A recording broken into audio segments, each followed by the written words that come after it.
In this video, we're going to be looking at the shoulder apprehension and relocation test.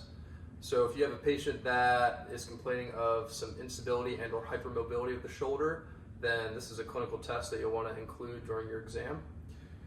To start the test, you're going to bring the patient up into this 90 degrees of abduction here. Now, usually what happens is as the arm becomes more abducted and externally rotated is when they're going to feel more of that apprehension of the shoulder. So you're going to gradually bring that arm into external rotation. If at any point during the test the patient complains of apprehension, that's where you would stop and that would be a positive test. For the relocation test, you would take your hand right on the head of the humerus, arm straight, gradually put pressure down. And if they report that they have a reduction of that apprehension, that will be a positive shoulder relocation test.